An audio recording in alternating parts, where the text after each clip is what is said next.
자, 130페이지에서 동그라미 4번에 최고가 매수 신고인 여기 있는데 일단 이런 판례를 한번 설명드려 볼게요. 이게 또 주인법 관련 판례인데 이런 거 있어요. 자, 대항력은 언제 문제가 된다? 집주인만 바뀌면 문제가 된다. 자, 이렇게 집주인이 바뀌게 된 거예요. 매도인이고 매수인. 매매 계약을 체결했고 얘가 이제 임대인 돼서 세를 준 거죠. 임차인에게. 그래서 임차인 대항 요건 다 갖추고 있는 거예요. 집에 살면서 전입신고도 하고 다 그렇게 있었던 거예요. 이제. 임대차. 이런 상황에서 어떻게 했냐면 둘 사이 이 매매 계약이 해제가 된 거예요. 계약이 해제가 된 거예요. 임대인이 임대차를 한 다음에 계약이 해제가 된 거예요. 계약이 해제가 되면 어떻게 되냐면 소유권이 바로 위로 돌아가요. 바로 돌아가. 그래서 얘가 다시 소유권자가 되는 거예요. 매매에서 소유권 넘겨줬는데 계약이 해제, 바로 돌아간다고. 소유권. 취소, 바로 돌아가요. 무효, 바로 돌아가. 해제가 돼도 바로 돌아가요. 이렇게. 문제는 이거죠. 이제 임차인. 집에 살면서 전입신고도 하고 있었어요. 근데 얘랑 계약 체결한 사람은 매수인. 그죠? 얘가 원래 주인이에요. 계약이 해제가 돼서 소유권이 돌아가서 집주인이 바뀌었다고 지금. 집주인 바뀌었잖아요. 그러면 이제 이 임차인이 대항력을 주장할 수 있을까? 이게 문제라고. 이 매도인이 얘가 이제 소유자가 됐으니까 야, 너 나가. 얘 나가야 돼요? 아니야. 대항력이 있다. 대항력이 있어요. 왜냐하면 대항력은 집주인만 바뀌면 문제가 된다고 그랬잖아요. 다만 경매, 공매 시에 순위가 중요한 거고 이거 경매, 공매도 아니잖아요. 그럼 대항력이 있는 거예요. 집주인 바뀌면 새로운 주인에게 대항력 주장할 수 있다. 얘가 야, 너 나가. 안 나가도 돼. 그리고 얘한테 보증금 내놔. 이게 된다고. 대항력은 그렇게 두 가지 의미가 있는 거예요. 새로운 주인이 나가. 안 나가도 되고 그 새로운 주인에게 보증금 달라고 할 수 있는 거고. 그럴 수 있는 거예요. 대항력이 있다고. 판례는 이렇게 하고 있어. 뭐냐면 임대차 계약을 반드시 소유자와 체결할 필요가 없대요. 계약 체결할 수 있는 권한만 있으면 된대요. 지금 얘는 계약이 해제가 돼서 소유자가 아니잖아요. 상관이 없대요. 계약 체결할 권한이 있다. 왜 그러냐면 얘는 얘한테 돈 다 주고 등기까지 받아왔어요. 돈 다 주고. 그런 사람이. 그 정도 되면 돈 다 주고 등기까지 받아오면 그 정도 되면 계약 체결할 권한이 있다. 그래서 그런 사람과 계약 체결하면 주인법이 적용이 된다는 얘기예요. 대항력도 있고 다 있는 거예요. 그냥. 근데 최고가 매수 신고인이 있어요. 최고가 매수 신고인 뭐였죠? 매수 신고인 가장 높은 금액을 적은 사람. 경매에서 가장 높은 금액을 그 사람이에요. 이 최고가 매수 신고인은요. 권한이 없대요. 위에 사람과 완전 달라서 얘는 권한이 없다. 계약 체결할 권한이 없다. 그래서 최고가 매수 신고인과 계약 체결하면 주인법이 적용이 안 돼. 보호를 못 받아. 왜 그럴까요? 최고가 매수 신고인 뭔데? 그냥 가장 높은 금액만 적어서 낙찰받은 사람이에요. 돈 냈나요? 안 냈다. 얘가 만약에 돈을 다 냈으면 완납하면 소유권자야. 그렇죠?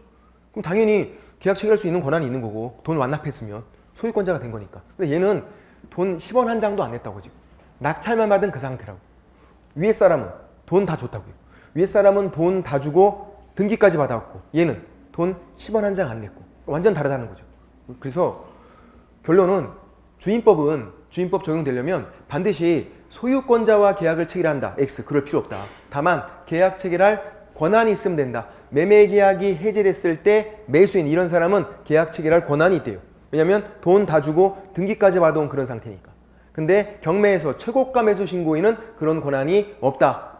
돈 10원 한 장 안 냈으니까. 그 사람과 계약 체결해도 주인법 적용이 안 된다. 대항력, 우선면주권 그런 거 인정이 안 돼요. 그런 권한이 없는 사람이니까. 그래서 최고가 매수 신고인은 그것만 하나 봐주시면 돼. 우리 책에는 안 나왔지만 그런 내용이 있더라. 그런 게 있고 됐고 그리고 뭐 7번에 세매각 뭐 그런 건 아까 설명드렸었고 세매각 유찰됐을 때 재매각 세매각 차이점 재매각은 낙찰됐는데 돈 안 낸 거 세매각은 유찰돼서 다시 하는 거니까 가격을 좀 떨어뜨리자 저감이 있다. 유찰은 아무도 입찰에 참여하지 않은 거 비싸니까 떨어뜨리자. 원칙이 20% 저감 뭐 그런 게 있고 됐고 양가로 6번 매각 결정기일에서는 뭐를 보시냐면 131페이지에서 동그라미 5번을 볼게요. 동그라미 5번 매각 결정기일까지 관청이 허가나 증명을 제출하래요. 예를 들어서 농지면 나중에 배우시는데 농지면 농취증이 필요해요. 농지 취득 자격 증명, 농취증. 농지를 경매로 낙찰받았어요. 농지를. 내가 농지를 취득한 거니까 농취증이 필요해. 농지 취득 자격 증명, 농취증. 이런 것들.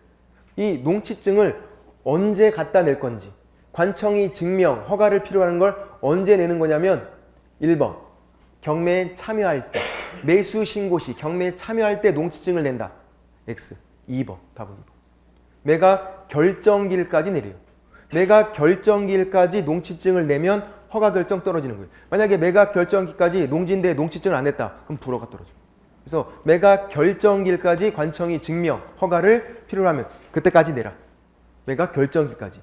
이게 그런 거죠. 그래서 동그라미 5번 읽어보면 농지 취득 자격 증명이 요구되는 농지의 경우에 농취증이 필요한 농지, 최고가 매수 신고인으로 결정된 후 매각 결정기일까지 증명을 제출해야 매각이 허가된다.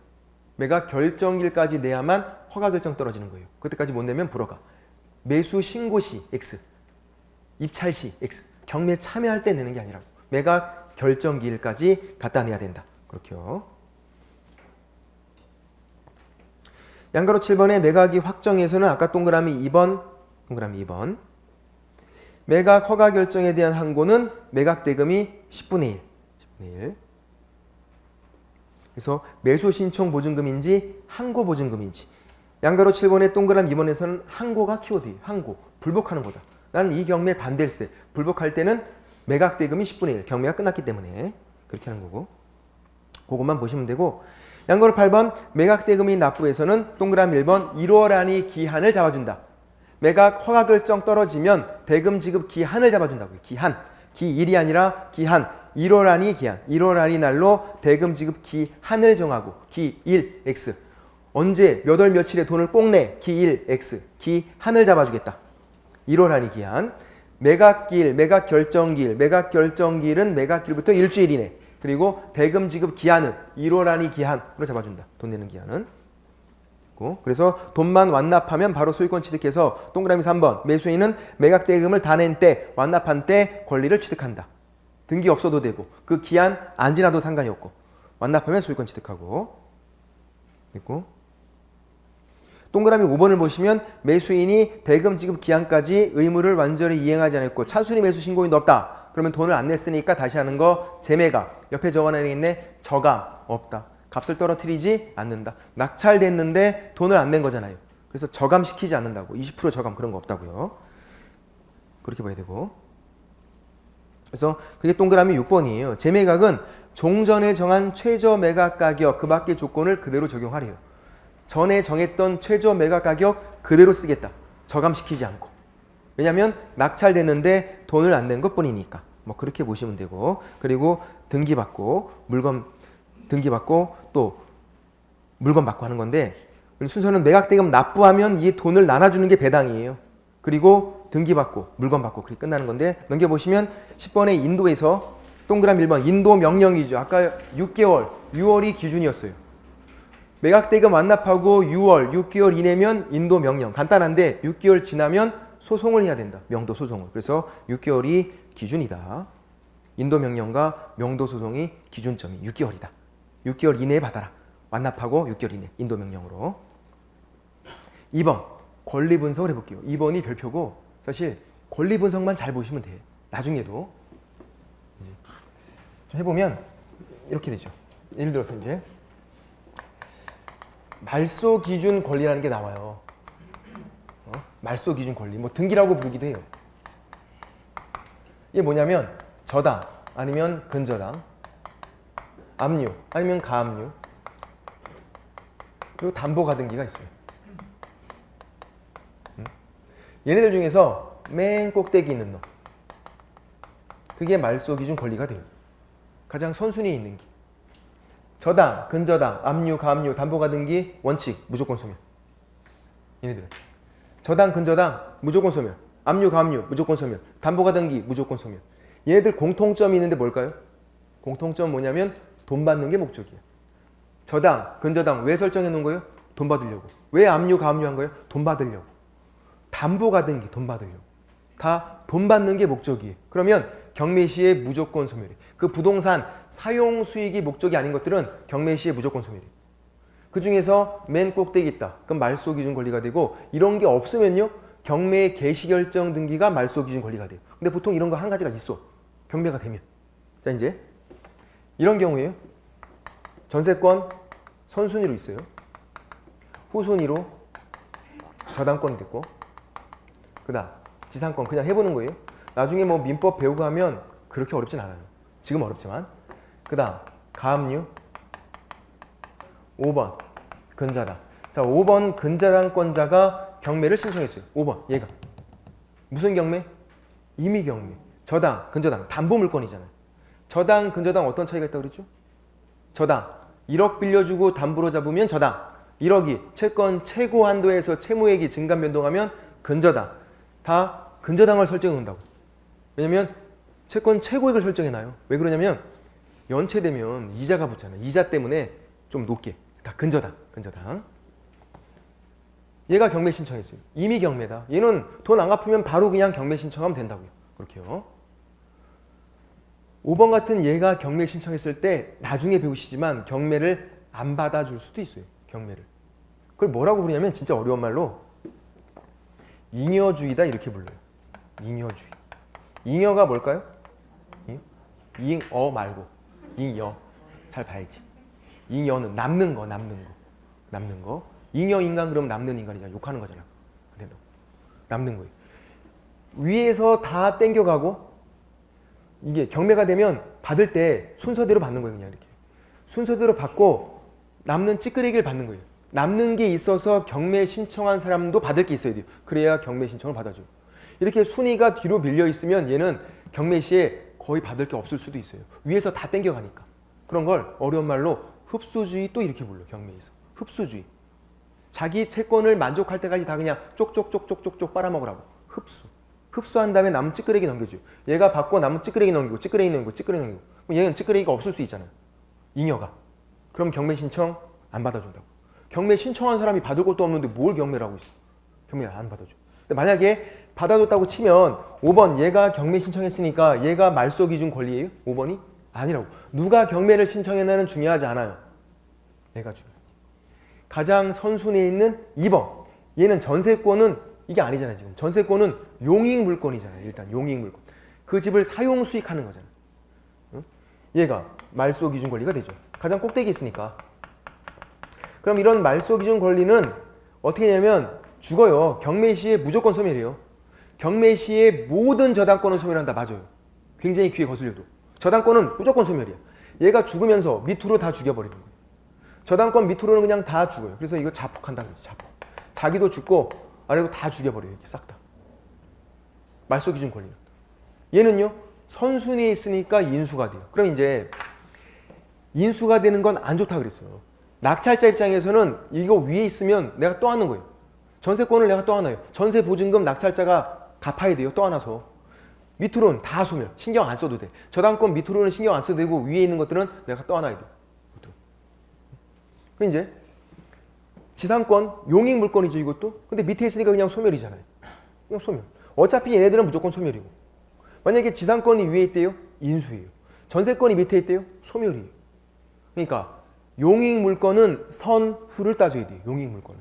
선순위에 있으면 인수, 후순위에 있으면 소멸. 임차권도 마찬가지예요. 그 주택을 사용 수익하는 거니까 대항 요건을 갖춘 임차권도 선순위에 있으면 인수, 후순위에 있으면 소멸이에요. 그런 것들도. 근데 최고 선순위에 있는 전세권, 인수가 원칙이에요. 낙찰자가 이거를 또 안아야 되는데 어떻게 한다? 전세권자가 전세권에 의해서 뭐 한다? 배당 요구, 달라고 할 수 있어요. 전세권은 전세권에 의해서 배당 요구가 돼요. 만약에 선순위에 지상권이 있대요? 그냥 무조건 인수야. 무조건. 뭐 지상권이 배당 요구 그런 거 안 돼요. 전세권만 특칙이 있는 거예요. 전세권은 담보물권 성격도 있어요. 나중에 민법 시간에 배워요. 원래 용익 물건인데 담보물권 성격도 같이 갖고 있어요. 그래서 지가 배당 요구할 수 있어요. 지가 경매 신청도 할 수 있어요. 얘가. 지가 달라고 했대요. 달라고 하면 소멸된다 그랬잖아요. 달라고 하면. 뭐에 의해서? 전세권에 의해서. 아까 다시 해보면 여기에 임차인이 있대요. 대항 요건, 확정일자. 얘랑 같은 사람이래 지금. 동일인. 그래도 따로따로죠. 전세권 따로, 임차권 따로니까 같은 사람이어도 얘는 대항력권 갖춰도 대항력이 없다고요. 왜? 말소 기준 권리 밑에 있잖아. 없다고. 자기 위에 전환권이 있잖아. 낙찰자에게 주장 안 되는데 확정을자 받으면 우선 배제권이 있다고 했어. 법원 가서 달라고 했대요. 그럼 뭐만 달라고 했다? 임차권만. 같은 사람이라 하더라도 임차권에 기해서 배당 요구하면 그것만 달라고 한 거라고요. 전세권은 달라고 한 게 아니다. 그럼 어떻게 된다? 전세권이 배당 요구 안 했으니까 낙찰자가 또 안 와 이렇게 된다고. 만약에 전세권에 기해서 배당 요구했으면 다 소멸되는 건데 그럴 줄 알고 이 사람이 경매에 참여해서 이걸 산 거라고요. 근데 그렇게 안 된 거지. 전세권에 기해서 배당 요구를 안 했으니까 임차권만 배당 요구했으니까 같은 사람이라 하더라도 따로 임차권 따로 전세권 따로 그렇게 되는 거. 만약에 전세권이 후순위다 신경 안 써도 돼. 그냥 소멸. 선순위일 때만 그런 거예요. 인수가 원칙이고 그리고 배당 요구하면 뭐에 기해서? 전세권에 기해서 그때 소멸. 이제 선우를 따지는 것들이 있어요. 아까 용익물권, 지상권, 선순위 인수, 후순위 소멸. 용익물권. 그리고 또 가처분이 그래요. 가압류 무조건 소멸이죠. 가처분도 선순위에 있으면 인수가 돼요. 후순위에 있으면 소멸돼요. 담보가등기 얘가 문제지. 보전가등기도 있어요. 담보가등기, 보전가등기 이런 게 있는데 자, 고민할 필요가 없어. 담보가등기는 돈 받는 게 목적이에요. 보전가등기는 돈 받는 게 목적이 아니야. 이 둘을 똑같이 가등기 해놓는데 이 둘을 구분하기가 쉽지가 않아요. 이게 형식으로 구분하는 게 아니라 실질적으로 구분해요. 실질적으로. 그래서 구분하기 어려우니까 시험 문제는요. 담보가등기면 담보가등기 이렇게 나와요. 보전가등기면 보전가등기 이렇게 나와. 돈 받는 게 목적인 담보가등기는 무조건 소멸. 돈 받는 게 목적이 아닌 보전가등기는 선순위, 인수, 후순위 소멸돼요. 돈 받는 게 목적이 아닌 거. 보전가등기는 선우를 따져. 그러니까 가등기가 나오면 잘 봐야 돼. 이게 담보가등기라고 나왔는지 아니면 보전가등기라고 나왔는지 돈 받는 게 목적인지 돈 받는 게 목적이 아닌지. 담보가등기다 무조건 소멸. 보전가등기다 선, 후를 따진다. 선순위 인수되고 후순위면 소멸되고 그렇게. 그리고 이제 무조건 인수가 되는 게 있어요. 후순위여도. 그게 뭐냐면 유치권이에요. 유치권. 얘는 말소 기준 권리보다 후순위인데도 소멸하지 않아요. 어떻게 되죠? 낙찰자가 유치권을 떠안아야 돼요. 그래서 경매 시에 문제가 되는 게 유치권이에요. 유치권. 상가 건물 때 뭐 유치권 같은 거 낙찰자가 다 떠안아야 돼요. 낙찰자가. 소멸이 안 되니까. 만약에 이게 소멸된다 그러면 신경 안 써도 돼요. 낙찰자 입장에서는 소멸되는 건 신경 안 쓰는 거고 인수가 되는 건 신경을 써야지. 선순위에 있다.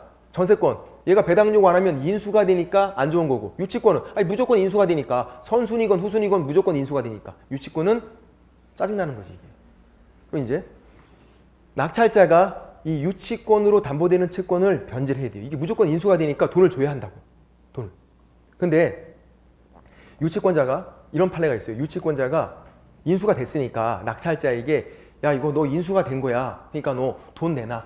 이거 내 채권 네가 변제해. 이렇게 했어요. 근데 그거 안 된대요. 유치권자가 돈 내놔 이렇게 할 수는 없어요. 낙찰자에게 돈 내놔 이건 안 돼요. 뭐 어떻게 하는 거냐면요. 야 너 돈을 안 주면 나 이 물건을 못 줘. 이렇게 하는 거예요. 그러니까 유치권자는 얌체야 얌체. 상남자가 아니야. 돈 내놔 이거 안 된다고. 돈 안 주면 물건을 못 줘. 이렇게 하는 거예요. 그러니까 낙찰자 입장에서는 그게 그거예요. 어차피 돈을 줘야 돼. 돈을 안 주면 얘가 물건을 안 주니까. 그렇다고 해서 유치권자가 적극적으로 돈 내놔 이렇게 청구할 수는 또 없다. 그런 거죠. 유치권은 무조건 인수가 되고 단 경매가 개시되기 전에 생겨야만 인수가 돼요. 이미 경매가 개시되고 있는데 생긴 유치권은 인수가 안 돼요. 자, 유치권 어떻게 하면 생기죠? 받을 돈에 기해서 점유하면 생긴다고 그랬어요. 점유하면. 받을 돈에 기해서 물건을 점유하면 어떻게 하면? 현수막 걸면 실제로는. 유치권 행사 중 이렇게 현수막 걸어놓으면 유치권 행사 중 이렇게 반말 안 한다 그랬죠. 유치권 행사 중입니다. 존댓말로 현수막 걸어놓으면 그때 생긴다고요. 내가 받을 돈에 기해서 실제로 점유하기가 힘드니까 현수막 걸어놔요. 그 현수막을 언제 걸어라? 경매가 개시되기 전에 현수막만 걸어놓으면 무조건 인수가 된다고. 경매가 개시된 후에 현수막 걸었대요. 유치권 행사 중입니다.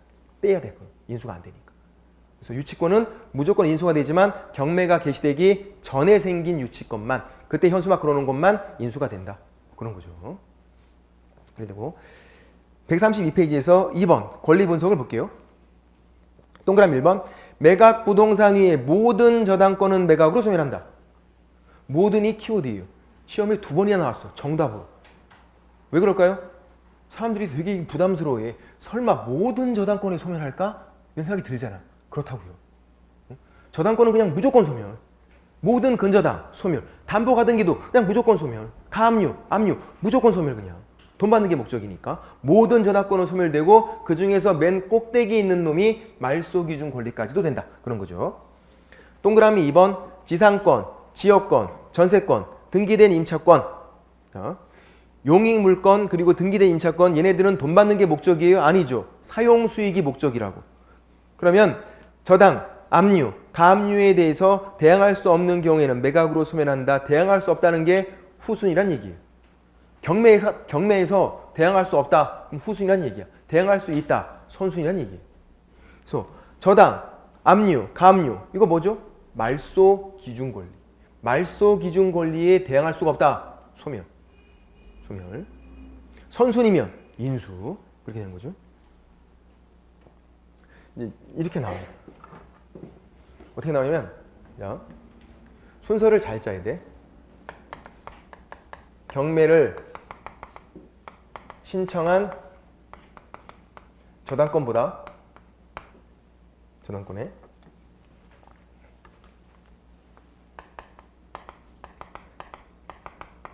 대항할 수 있는 지상권이래. 지상권은 선순위 저당권에 대항할 수 없는 경우 경매로 소멸한다. OX 이게 무슨 말일까? 제가 써놓고도 무슨 말인지 모르겠다. 무슨 말일까요? 이런 걸 읽고선 순서를 넘버링을 잘해야 돼요. 넘버링을. 경매를 신청한 저당권에 대항할 수 있다. 이 저당권에 대항할 수 있다. 선수된 얘기네. 그러니까 지상권하고 일단 지상권이랑 요 저당권을 순서를 매겨보면 이렇게 된다는 얘기죠. 요 지상권이 저당권에 대항할 수 있다. 경매는 얘가 신청했대요. 근데 선순위에 저당권이 또 있었네. 선순위 저당권에는 대항할 수 없다. 저당권이 위 하나가 또 있었네요. 얘는 경매 신청을 안 했다고. 얘가 경매 신청했지. 1순위, 2순위, 3순위. 요걸 읽고선 이렇게 순서를 짤 수 있어야 돼요. 그럼 어떻게 되죠? 소멸한다. 이거 맞잖아. 맞는 거잖아. 왜 그러죠? 얘가 경매 신청했지만 말소 기준 권리는 얘잖아요. 누가 경매를 신청했나 중요하지 않다고. 꼭대기 있는 게 중요하지. 1번 저당권 얘가 최고 선순위니까 말소 기준 권리 소멸. 밑으로 그냥 다 소멸. 경매를 누가 신청했나가 중요하지 않다고요. 내 위에 뭐가 있나가 중요하지. 그거죠. 경매를 신청한 저당권에 대항할 수 있다. 이거보다 대항할 수 있다. 근데 선순위 저당권에는 대항할 수 없다. 자기 위에 또 선순위 있는 저당권이? 그러니까 중간에 끼인 거. 소멸. 이런 것들. 나중에 이제 기출문제를 풀어보면서 몇 번 연습하시면 금방 돼요. 결론은 경매에서 대항할 수 있다. 그러면 선순위. 대항할 수 없다. 그러면 후순위. 그래서 그런 것들 읽어보면서 넘버링을 하면 된다. 넘버링을. 이거. 3번 보시면 저당권, 압류채권, 가압류채권에 대항할 수 있는 지상권, 지역권, 전세권, 등기된 임차권. 그러니까 말소 기준 권리에 대항할 수 있는 용익물권과 등기된 임차권은 매수인이 인수한다. 대항할 수 있으니까 선순위 있는 거잖아요. 인수하라고. 인수. 선순위 있는 용익물권 인수.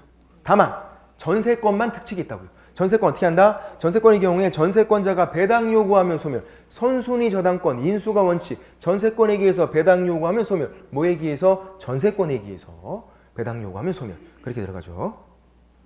그 다음 4번 유치권은 무조건 인수가 된다 그랬어요. 경매가 개시되기 전에 생긴 유치권은 인수가 된다. 그래서 매수인은 유치권자에게 유치권으로 담보되는 채권을 변제할 책임이 있다. 이게 맞아요. 법조문이야.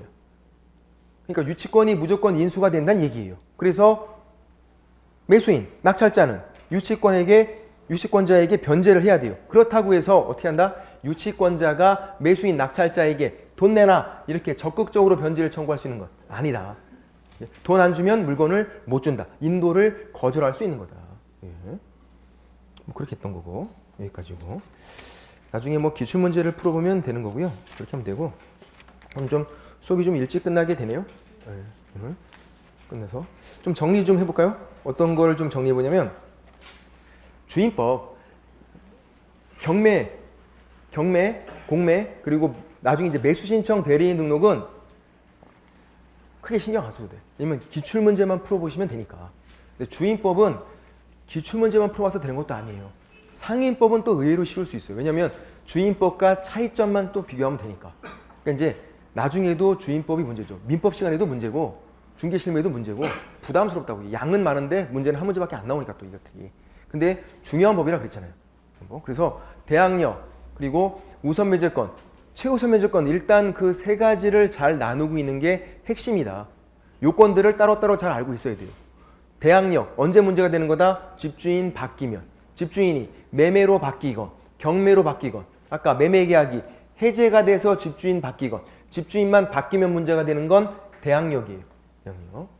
그래서 새로운 주인이 찾아왔을 때 새로운 주인이 너 나가 안 나갈 수 있다. 대항력이 있으면. 그리고 새로운 주인에게 보증금 내놔 이게 된다고. 대항력이 없으면 나가야 되고 보증금 누구에게? 원래 주인에게 받는 거. 받기가 쉽지 않다고. 그래서 대항력은 안 나갈 수 있고 계속 사용 수익하고 새로운 주인에게 보증금 달라고 할 수 있는 거. 요건이 집에 살면서 전입신고만 하면 된다고요. 주민등록. 그러면 다음 날 0시부터 대항력이 생기게 되고 등기를 했으면 바로 있는 거고 즉시 그냥. 등기한 즉시 대항력이 생겨요. 등기가 없을 때 그렇다는 거예요. 오해하시면 안 되고. 그리고 이제 우선 면제권은 대항 요건을 갖춘 상태에서 도장을 받았다. 즉 대항력이 이미 발생해 있는 상태에서 도장을 받았다. 확정일자. 그러면 그 날짜에 우선 면제권이 생긴다. 근데 대항력이 없었으면 대항력 발생과 동시에 생긴다. 같은 날짜에 전입신고하고 확정일자 받으면 언제 생긴다? 다음날 0시. 같이 생긴다. 대항력 발생과 같이 생기는 거고. 또 우선 면제권. 확정일자 나오면 우선 면제권. 단어 보고선 눈치를 채자. 그리고 우선 면제권은 선순위보다 먼저 받는 게 아니라 후순위보다 먼저 받는 게 우선 면제권. 그런 것들. 선순위보다 먼저 받는 건 최우선 면제권. 보증금 중 일정액을 선순위보다 먼저 받는 거. 보증금 중 일정액 나오면 최우선 면제권. 요건이 내 보증금이 소액이면서 경매가 들어가기 전에 대항 요건만 갖추면 되겠다. 전입신고까지만. 확정일자는 요건이 아니다. 물론 확정일자 받아두면 유리하다 했던 거고. 그렇게 했던 거고. 그래서 따로니까 한 임차인이 세 가지를 다 가질 수 있다고요. 아니면 한 임차인이 두 가지만, 아니면 한 가지만, 하나도 없을 수도 있어요. 요건에 해당하면 그냥 갖는 거라고요, 그게. 그래서 뭐를 물어보나 잘 봐야 되고, 특히 판례가 나왔을 때도 이게 뭐와 관련된 판례인지를 잘 봐야 된다고요. 대항력 관련된 건지, 우선 면제권 관련된 건지, 아니면 최우선 면제권 관련된 건지. 제가 한 가지만 더 설명을 해볼게요. 이것만. 자, 이런 경우에 많이 했던 거. 임차인, 대항요건 확정일자. 두 번째, 저당권이 설정돼 있어요. 세 번째, 임차인, 대항요건 확정일자. 그래서 경매가 들어갔어요. 다른 사람이고 경매 들어가면 3번 임차인. 후순위니까 말소 기준 권리보다 밑에 있잖아. 이제 이 저당권 이런 걸 이제 말소 기준 권리 이렇게 부른다고. 얘보다 밑에 있으니까 대항력이 없다. 응? 소멸하는 거예요. 그냥 얘가 죽으면서 얘도 그냥 죽여버리는 거예요. 근데 확정일자 받아뒀으니까 달라고 할 수 있다고요. 법원 가서. 근데 3순위니까 조금밖에 못 받는다고. 얘는 순서대로 받는 거니까. 만약에 얘가 소액 임차인이었어요. 소액 임차인. 그러면 최우선 면제권도 먼저 받고 조금 받고 우선 면제권 행사해서 또 받고 두 번 받으니까 얘가 소액 임차인이면 따로따로니까. 이제 1번 임차인은 대항력도 있고 확정일자 받아서 우선 면제권도 있어요. 두 가지가 다 있어요. 그래서 대항력도 있다. 경매 끝나고 경매 시에 아무것도 안 해도 돼. 경매 끝나고 낙찰자가 찾아왔대요. 낙찰자에게 달라고 하면 돼요. 안 주면 안 나가면 되고. 대항력이 있으니까. 1번 임차인은 보증금을 다 받아야만 전액 변제가 돼야만 대항력이 없어진다고. 보증금이 변제가 안 되면 대항력이 있어요. 확정일자 받으면 우선 면제권도 있고 따로따로니까. 대항력은 낙찰자에게 주장하는 거. 확정일자, 우선 면제권은 법원 가서 달라고 하는 거. 다른 거잖아요. 법원 가서 달라고 해서 다 받을 확률도 제일 높아요. 근데 만에 하나 다 못 받고 잔액이 남아있대요. 잔액이 남아있으면 얘는 대항력 있는 거죠. 자, 이제 얘가 문제예요. 얘는 그냥 경매로 그냥 끝난 거예요. 얘는 그냥. 후순위 소멸 끝. 얘가 이제 달라고 해서 다 못 받고 잔액이 남았대요. 잔액에 대해서 어떻게 하고 있다? 낙찰자에게 대항력 주장할 수 있어요. 낙찰자에게. 야, 나 잔액 남았어. 내놔. 안 주면 안 나가면 돼요. 그 잔액에 대해서 계속 그렇게 이제 대항력 주장하고 있는 거예요. 그런데 경매가 또 들어갔어. 경매가 2차 경매가 또 들어간 거예요. 경매가 두 번째 경매. 그 두 번째 경매에서 이 사람이 이제 이렇게 한 거죠. 자꾸 낙찰자들이 잔액을 안 주니까 짜증나니까 법원 가서 이제 또 달라고 하자. 2차 경매에서 우선매주권 행사를 또 한 거예요. 그건 누구에게? 법원 가서 하는 거잖아요. 우선매주권. 그랬더니 판례가 그건 안 된대요. 우선매주권은 딱 한 번밖에 행사가 안 된대요. 너 1차 경매에서 이거 행사했네? 그럼 없어지는 거야 이거. 2차 경매에서 행사가 안 된다 그거예요. 우선면제권은 그렇대요. 한 번밖에 행사가 안 된다. 그래서 우리가 이렇게 아껴 쓰자 우선면제권. 딱 한 번밖에 행사가 안 되고 그거는. 두 번, 세 번 행사가 안 되니까. 우선면제권이 그렇다는 거예요. 자, 그거는. 그럼 얘 1번 임차인은 괜히 첫 번째 경매에서 달라고 했다가 다 못 받고 잔액 떼이게 된 거예요 지금? 그런 거야? 아니죠. 우선 변제권만 행사가 안 된다는 거예요. 대항력은요? 계속 있어. 대항력은. 2차 경매 끝나고 낙찰자가 찾아왔대. 그 낙찰자에게 잔액을 받으면 된대요. 대항력은 소멸하지 않아. 잔액이 남았잖아요. 보증금 1번 임차인은 자기 보증금 전액이 변제가 돼야 소멸되는 건데 그게 안 됐잖아요. 그럼 2차 경매 끝나고 낙찰자에게 달라고 그러면 된다. 우선매 조건은 한 번밖에 행사가 안 되고 대항력은 계속 있다. 그러니까 뭐를 물어보나를 헷갈리면 안 되잖아요. 왜냐하면 경매가 100번 진행됐대요. 그 100번째 낙찰자에게 받으면 돼. 대항력은 있으니까. 우선매 조건은 한 번밖에 행사가 안 되고 그런 것들. 자, 그래서 오히려 그러니까 1번 임차인이 얘가 달라고 해서 다 못 받고 잔액이 남아있다. 이게 더 좋은 거예요. 왜 그럴까요? 보세요. 생각해봐. 만약 보증금 3천만 원 했대. 다 받고 한 2,900 받고 한 100만 원 남았대요. 2,900은 받은 거예요. 보증금 100만 원에 계속 살고 있는 거야. 얼마나 좋아. 경매가 100번 진행됐대요. 한 10년 동안 살고 있는 거야. 남들이 하면 집주인인 줄 알아. 좋은 거잖아, 그거. 얼마나 좋아, 이게. 100만 원에 쭉 살고 있는 건데. 그러니까 선순위에 있으면 전혀 불리하지 않다고. 근데 얘는 그게 안 되는 거죠. 3번 임차인은 그냥 소멸하는 거고 경매로 그냥 소멸하는 거고 보증금이 변제가 됐다 안 됐다 이게 중요하지 않다고요. 너는 후순위니까 그냥 경매로 소멸. 낙찰자가 나가. 얘는 무조건 나가야 돼.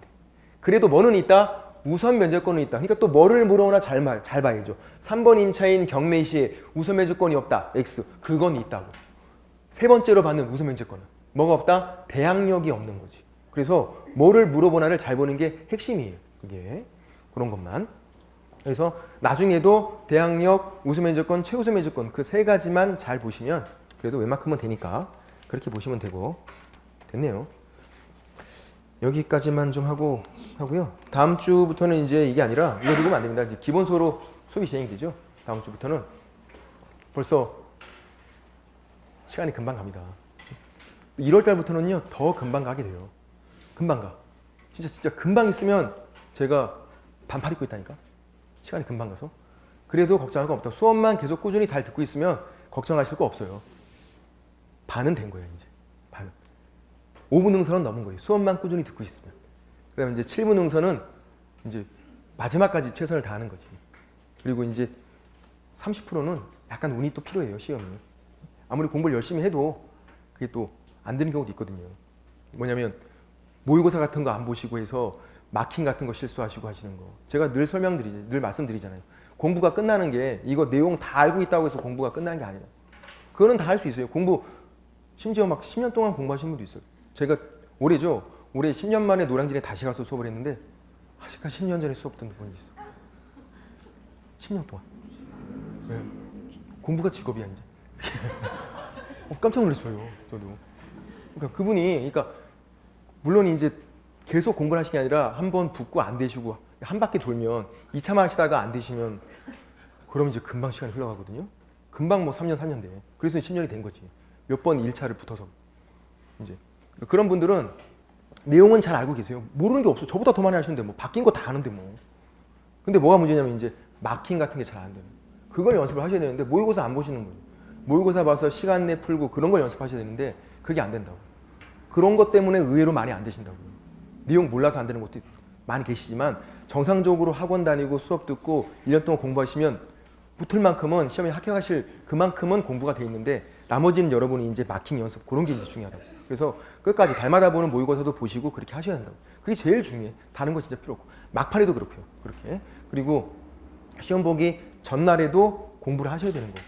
내가 늘 강조하지만 시험 보기 전날에도 공부를 해서 벼락치기를 하셔야 된다고요. 근데 공부를 안 해놓으면 이게 전날에 안 되거든요. 요약집 나오면 나중에 요약집만 달달달달 외우셔도 되는데 시험 보기 전날에 안 하시면 또 안 된다. 시험 보기 한 달 전, 일주일 전, 바로 전날 이렇게 계획을 짜야 된다고요. 어떻게 공부할지. 근데 지금은 아니지만 이제 1월달, 2월달 한 파스만 다시 기본수로 돌면 아 어떻게 했다 이제 감이 와요. 공부에. 그래서 공부에 대한 계획을 짜야 되는데 공부에 대한 계획이 없어. 어떻게 할지.